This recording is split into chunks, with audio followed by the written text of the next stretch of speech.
ನಮಸ್ಕಾರ. ನಮಸ್ತೆ.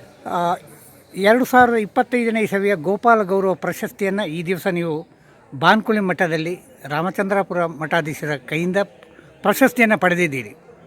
ಎಲ್ಲ ಭಾಳ ಇಡೀ ಗೋಪ್ರೇಮಿಗಳಿಗೆ ಒಂದು ಭಾಳ ಸಂತೋಷವಾದ ಒಂದು ವಾರ್ತೆ. ಯಾಕೆಂತ ಹೇಳಿದ್ರೆ ಬಹಳ ಒಂದು ಎಳೆಯ ಪ್ರಾಯದಲ್ಲಿ ಸ್ವದೇಶಿ ದನಗಳನ್ನು ಸಾಕಿಕೊಂಡು ಗೋತ್ಪನ್ನಗಳನ್ನು ನೀವು ಮಾಡುವವರು ಅಂತ ನಾನು ತಿಳಿದೆ. ಮೊದಲಿಗೆ ನಿಮ್ಮ ಒಂದು ಪರಿಚಯನ ನಮ್ಮ ನೋಡುಗರಿಗೆ ಕೊಡಬೇಕಾಗಿ ಕೇಳಿಕೊಳ್ತೇನೆ. ನನ್ನ ಹೆಸರು ಪ್ರತಾಪ್ ಅಂತೇಳಿ. ನಾನು ಮೂಲತಃ ಬೆಂಗಳೂರಿನವನು. ನಾನು ಎಲೆಕ್ಟ್ರಾನಿಕ್ಸ್ ಆ್ಯಂಡ್ ಕಮ್ಯುನಿಕೇಷನ್ಸ್ ಡಿಪ್ಲೊಮಾ ಮಾಡಿದ್ದೇನೆ. ಜೊತೆಗೆ ನಾನು ಒಂದು MNC ಕಂಪನಿಲಿ ಕೆಲಸ ಮಾಡ್ತಿದ್ದೇನೆ. ಇದು ನಮಗೆ ಗೋವು ಸಾಕೋ ಅನ್ನೋ ಒಂದು ಉದ್ದೇಶ ಶುರುವಾಗಿದ್ದೇ ನಾವು 3 ಎಕರೆ ಜಾಗ ತೊಗೊಂಡ್ಮೇಲೆ ಅಲ್ಲಿ ಸಾವಯವ ಕೃಷಿ ಮಾಡಬೇಕು ಅಂತ ಡಿಸೈಡ್ ಮಾಡಿ ನಾವು ಗೋವು ಸಾಕು ಸ್ಟಾರ್ಟ್ ಮಾಡಿ. ಎಲ್ಲಿ ಯಾವ ಏರಿಯಾ? ಮಳವಳ್ಳಿ. ನಾವು ಜಾಗ ಯಾವ್ದು ಸಮೀಪ ಆಗುತ್ತೆ ಅದು? ಯಾವ? ಮಂಡ್ಯ ಡಿಸ್ಟಿಕ್ಕು, ಮಳವಳ್ಳಿ ತಾಲೂಕು, ನೆಲ್ಲಿಗೆರೆ ಗ್ರಾಮ. ಸೊ ಅಲ್ಲಿ ಜಾಗ ತೊಗೊಂಡು ಗೋ ನೀರು ಸಾಕಾಣಿಕೆ ಮಾಡ್ತಿದ್ದೀವಿ. ಅಲ್ಲಿ ನಮಗೆ ಅನಿಸಿದೇನು ಅಂದರೆ ಅಗ್ರಿಕಲ್ಚರು ಅಷ್ಟು ಕೈಗೆಟಕಲ್ಲ ಅಂತ ಗೊತ್ತಾಯಿತು. ಸೊ ಅದರಿಂದ ಹಸು ಸಾಕೋದ್ರಿಂದ ಇನ್ನೇನು ಮೌಲ್ಯವರ್ಧನೆ ಮಾಡ್ಬೋದು ಅಂತ ಒಂದು ಯೋಚನೆ ಮಾಡಿ ಸಗಣಿಯಿಂದ ಒಂದಷ್ಟು ವಿಗ್ರಹಗಳು ಮಾಡ್ಬೋದು ಅಂತ ನಾವು ಒಂದಷ್ಟು ಯೂಟ್ಯೂಬಲ್ಲಿ ನೋಡಿ ಆಮೇಲೆ ಅದ್ರ ಮೇಲೆ ರಿಸರ್ಚ್ ಮಾಡಿ ನಾವು ಇವಾಗ ಪರಿಪೂರ್ಣವಾಗಿ ಗೋ ಉತ್ಪನ್ನದಲ್ಲಿ ವಿಗ್ರಹಗಳು, ಕೀಚೈನ್ಸು, ತೋರಣ ಇಂಥವೆಲ್ಲ ಮಾಡ್ತಾಯಿದ್ದೀವಿ. ಅದೆಲ್ಲ ವಿನೂತನ product, unique product sir? It's A unique product. ಆ ಡಿಸೈನ್ಸ್ ಎಲ್ಲ ನಾವೇ ಖುದ್ದು ಡಿಸೈನ್ ಮಾಡಿ ಮಾಡಿರೋವಂಥದ್ದು. ಇದು ಏನಕ್ಕೆ ಉದ್ದೇಶ ಏನು ಅಂದರೆ, ಇವಾಗ ನೀವು ಯಾವುದೋ ಒಂದು ದೇವ್ರದ್ದು ಫೋಟೋ ತರ್ತೀರಿ ಅಥವಾ ವಿಗ್ರಹ ತರ್ತೀರಿ ಮನೆಗೆ, ಅದು ತಂದಾಗಿರೋವಂಥ ಭಕ್ತಿ ಅದು ಮುರಿದೋದಾಗಿರೋಲ್ಲ. ನಾವೆಲ್ಲೋ ಬಿಸಾಕ್ಬಿಡ್ತೀವಿ. ಅಂದರೆ ಅಷ್ಟು ನಾವು ನೆಗ್ಲಿಜೆನ್ಸಿ ಇದೆಯೋ ನಾವು. ಸೊ ಅದನ್ನು ನಾವು ಅರ್ಥೈಸ್ಕೊಂಡು ಅದು ಸಗಣಿಯಿಂದ ನಾವು ಏನು ಗೋ ಉತ್ಪನ್ನ ಏನು ಮಾಡ್ತೀವಲ್ಲ ಐಡಲ್ಸು, ಅದು ಮುರಿದೋದಾಗೂ ನೀವು ಅದನ್ನು ಆಚೆ ಹಾಕೋಂಗಿಲ್ಲ. ನೀವು ನಿಮ್ಮ ತೋಟದ ನಿಮ್ಮ ಪಾಟಲ್ಲಿ ಹಾಕಿದ್ರೆ ಅದು ಗೊಬ್ಬರ ಆಗುತ್ತೆ, ಮತ್ತು ಮಣ್ಣಿಗೆ ಅದು ಸೇರುತ್ತೆ. ಸೊ ಇದು ಹೆಂಗೆ ಅಂದರೆ ಬಯೋಡಿಗ್ರೇಡೇಬಲ್. ಇವಾಗ ಯಾರಾದರೂ ಪರಿಸರ ಪ್ರೇಮಿ ಇದ್ದರೆ ಅವ್ರಿಗೂ ಇದು ಸೂಕ್ತ. ಅಂದರೆ ಅವರು ಪರಿಸರವಾದಿ ಆಗೋದ್ರಿಂದ ಇದು ಏನು ಹಾನಿ ಆಗೋದಿಲ್ಲ. ಅಂದರೆ ನಾವು ಉದ್ದೇಶ ಏನಂದರೆ ಎಲ್ಲ ರೀತಿ ಇರೋವಂಥ ವಿಭಾಗ ಮೈಂಡ್ಸೆಟ್ ಜನಗಳೇನಿದ್ದಾರೆ, ಕೆಲವೊಬ್ಬರು ಗೋಪ್ರೇಮಿ ಇದ್ದಾರೆ, ಕೆಲವೊಬ್ಬರು ಕಲೆನ ಇದು ಅಪ್ರಿಷಿಯೇಟ್ ಮಾಡ್ತಾರೆ, ಇನ್ನು ಕೆಲವೊಬ್ಬರು ಬಂದ್ಬಿಟ್ಟು ಪರಿಸರವಾದಿ ಇರ್ತಾರೆ. ಅಂಥವ್ರಿಗೆ ಎಲ್ಲ ಸೂಟ್ ಆಗಬೇಕು ಅಂಥ ವಿಷಯದವ್ರಿಗೆ. ಸೊ ಇದು ಕರೆಕ್ಟು ಐಟಮು ಅಂತ ನಾವು ಡಿಸೈಡ್ ಮಾಡಿ ಇದ್ರ ಮೇಲೆ ನಾವು ತೊಡಗಿಸ್ಕೊಂಡಿದ್ದೀವಿ. ಸೊ ಇವಾಗ ನೀವು ಯಾವೆಲ್ಲ ನಿಮ್ಮ ಪ್ರಾಡಕ್ಟ್ಸ್ ರೇಂಜ್ ಸಾಧಾರಣ ಎಷ್ಟು ಉತ್ಪನ್ನಗಳನ್ನ ಮಾಡ್ತೀರಿ? ನಾವು ಸುಮಾರು ಒಂದು 100 ಥರ ಡಿಸೈನ್ಸ್ ಮಾಡ್ತಿದ್ದೀವಿ. 100 ಕೀಚೈನ್ಸಲ್ಲೇ 50 ವೆರೈಟೀಸ್ ಇದೆ. ತೋರಣದಲ್ಲಿ 7-8 ಡಿಸೈನ್ಸ್ ಇದೆ. ಮತ್ತು ಈ ಶುಭ ಲಾಭ ಅಂತದ್ದು, ಕಳಶದಲ್ಲಿ ಶುಭ ಲಾಭ ಮಾಡಿದ್ದೀವಿ, ಸ್ವಸ್ತಿಕಲ್ಲಿ ಶುಭ ಲಾಭ ಮಾಡಿದ್ದೀವಿ, ಮತ್ತು ಸ್ವಸ್ತಿಕಲ್ಲಿ ಲಕ್ಷ್ಮೀದು ಪಾದುಕ, ಇಂಥವೆಲ್ಲ ವೆರೈಟಿ ಡಿಸೈನ್ಸು. ಮತ್ತು ಗಣೇಶ ಹಬ್ಬ ಬಂದಾಗ ಅದೂ ಸಗಣಿಲೇ ಮಾಡಿ ವಿಸರ್ಜನೆ ಮಾಡುವಂಥದ್ದು. ಅಂದರೆ ಏನು ಅಂದರೆ ಇದು ಎನ್ವೈರನ್ಮೆಂಟ್ ಫ್ರೆಂಡ್ಲಿ, ಇದು ಬಯೋಡಿಗ್ರೇಡೇಬಲ್, ಎಕೋ ಫ್ರೆಂಡ್ಲಿ, ಪರಿಸರ ಪ್ರೇಮಿ ಅಂಥ ಪ್ರಾಡಕ್ಟ್ಸೇ ನಾವು ಮಾಡ್ತೀವಿ. ಸೊ ನೀವು ಎಲ್ಲ ಉತ್ಪನ್ನಗಳು ದೇಶಿ ದನದ ಉತ್ಪನ್ನ ಸಗಣಿಯಿಂದಲೇ ಮಾಡ್ತಾ ಇದ್ದೀವಿ? ಹೌದು. ಸೊ ಎಷ್ಟು ವರ್ಷದಿಂದ ಮಾಡ್ತಾ ಇದ್ದೀರಿ? ಇದು ಸುಮಾರು ನಾವು 5 ವರ್ಷದಿಂದ ಮಾಡ್ತಿದ್ದೀವಿ. ಅಂದರೆ 6 ವರ್ಷ ಆಗಿದೆ. ಮೊದಲನೇ 1 ವರ್ಷ ಎಲ್ಲ ರಿಸರ್ಚಲ್ಲೇ ಹೋಯ್ತು. ಅಂದರೆ ಮೋಲ್ಡ್ ಮಾಡೋವಂಥವ್ರು ಎಲ್ಲಿ ಸಿಗ್ತಾರೆ, ಯಾವ ರೀತಿ ಮೋಲ್ಡ್ ಮಾಡೋವಂಥದ್ದು, ಎಲ್ಲಿ ನಾವು ಮಾರ್ಕೆಟಿಂಗ್ ಮಾಡ್ಬೋದು, ಈ ರಿಸರ್ಚಲ್ಲೇ ಹೋಯ್ತು. ಆಮೇಲೆ ನಾವು ಸ್ವಲ್ಪ ಎಕ್ಸ್ಪರ್ಟ್ಸ್ ಆದ್ವಿ.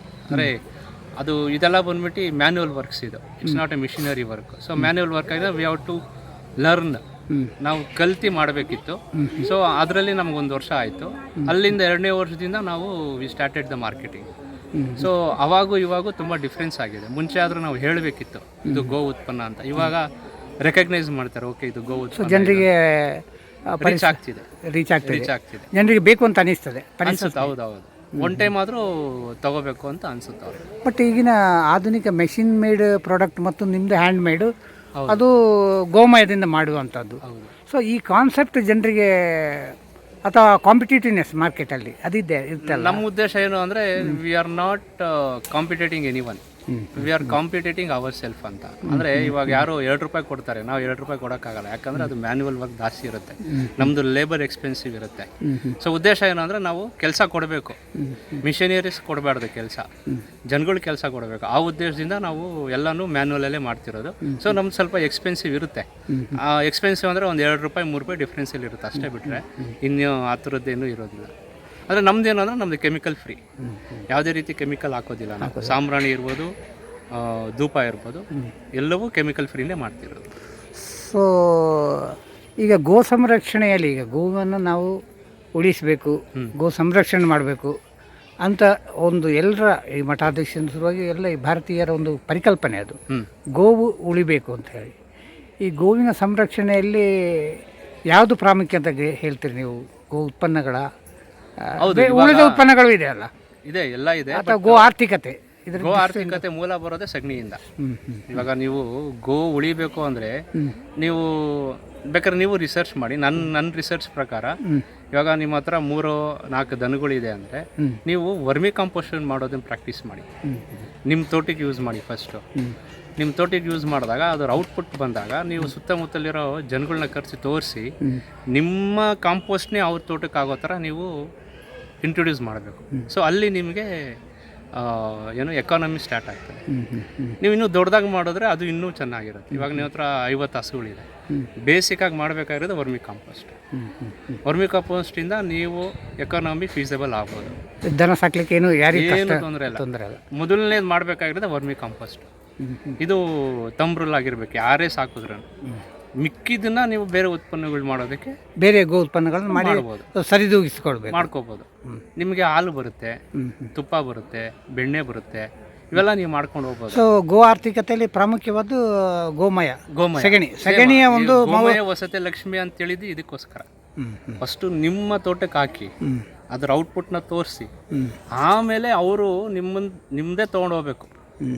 ಆ ರೀತಿ ನೀವು ಮಾಡಿದಾಗ ನೀವು ಬೆಳಿತೀರಿ, ಬೇರೆಯವರು ತೋಟನೂ ನೀವು ಆರ್ಗ್ಯಾನಿಕಲ್ಲಿ ಬೆಳೆಸ್ತೀರಾ, ನಿಮ್ಮ ಆದಾಯನೂ ಬರುತ್ತಲ್ಲ. ಸೊ ನಿಮ್ಮ ಉತ್ಪನ್ನಗಳನ್ನ ಎಲ್ಲಿ ಸಿಗ್ತದೆ ಈಗ ಆಸಕ್ತರಿಗೆ? ಹೇಗೆ ನನ್ನ ನಂಬರು ನಾನು 9980905104 ಈ ನಂಬರ್ ಕಾಂಟ್ಯಾಕ್ಟ್ ಮಾಡಿ. ಇಲ್ಲ ನಮ್ಮದು ವೆಬ್ಸೈಟ್ ಇದೆ, ಪುಣ್ಯಕೋಟಿ ನ್ಯಾಚುರಲ್ಸ್.in ಅಂತ. ಇದಕ್ಕೆ ಲಾಗಿನ್ ಮಾಡಿ ನೀವು ಅಲ್ಲಿ ಬುಕ್ ಮಾಡ್ಕೋಬೋದು. ಅದು ಡೈರೆಕ್ಟ್ ವಾಟ್ಸಪ್ ಇದಕ್ಕೆ ಬರುತ್ತೆ. ಆಮೇಲೆ ಅದು ನಾವು ಕಮ್ಯುನಿಕೇಟ್ ಮಾಡಿ ಅದನ್ನು ನಾವು ಕೊರಿಯರ್ ಮಾಡಿ ಕಳಿಸ್ತೀವಿ.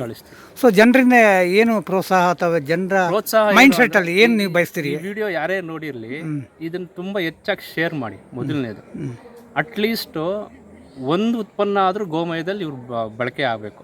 ಆ ರೀತಿ ಮೈಂಡ್ ಸೆಟ್ ಅಲ್ಲಿ ನೀವು ಯಾವುದೋ ಒಂದು ಉತ್ಪನ್ನ ಕನಿಷ್ಠ ಒಂದು ಉತ್ಪನ್ನ ಆ ಸಪೋರ್ಟ್ ಆದರೂ ನೀವು ಜನರಿಗೆ ಕೊಡಬೇಕು. ಧೂಪ ಇರ್ಬೋದು, ಸಾಂಬ್ರಾಣಿ ಇರ್ಬೋದು, ಕೀಚೈನ್ಸ್ ಇರ್ಬೋದು. ಕೀಚೈನ್ಸ್ 20 ರೂಪಾಯಿ, 20 ರೂಪಾಯಿ ಅಷ್ಟೇ ಕೀಚೈನ್ಸ್.